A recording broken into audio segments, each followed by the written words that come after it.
Can you tell me what it's like to be a stepfather? Yes, well, I'd like to introduce myself. My name is Ivan Foskey.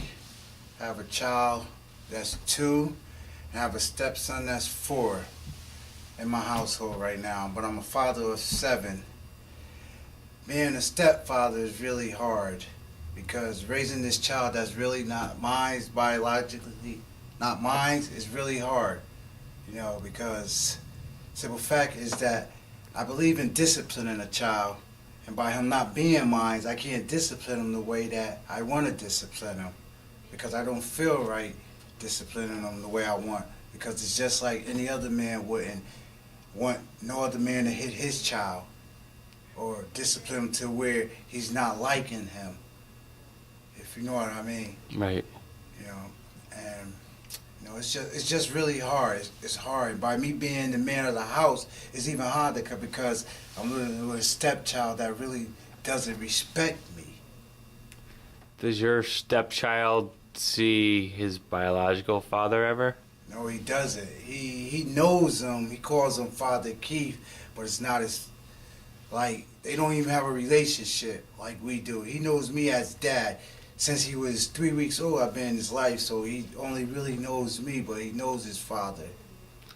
So your dad? Yes, I'm dad and father at times. He calls his father Father Keith, calls me dad. I don't really understand if he knows the difference between it by him being 4. So I just leave it like it is. So when you're at home, you are dad. Yes, I'm dad. So do you consider him to be your son?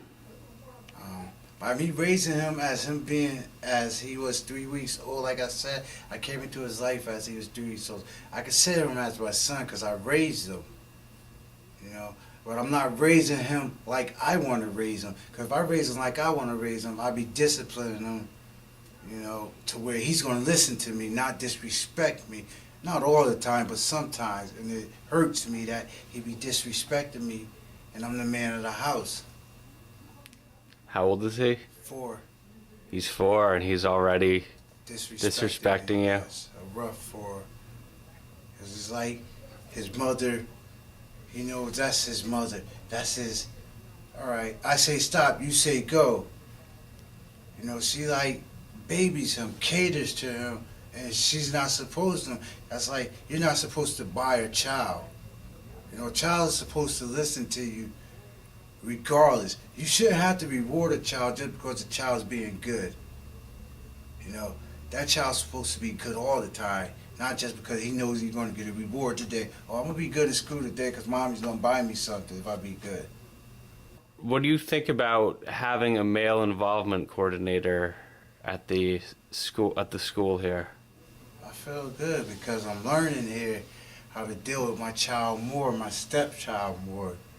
Not my son, but my stepchild. Me and Mr. Young work on issues that I had with him. And do you enjoy speaking with Keith? Yes, I do very much. That's like, why? He's like, you're never too old to learn anything. So, I have a role model, and that's Keith. That's my role model. Because like I said, he speaks to me, helps me out, my issues and stuff, So I have someone to look up to and follow too when I'm around him. He's always inspiring me to do something that's right. How is working with a male involvement coordinator different than working with other outreach workers? How's it different? Because he's teaching me to work with my children. And all other coordinators is like teaching you other different things. They're not teaching you your house things. Like, that's what he's here for, the male involvement, the male coordinator, to teach you with males. We're males. We're all dealing in one circle.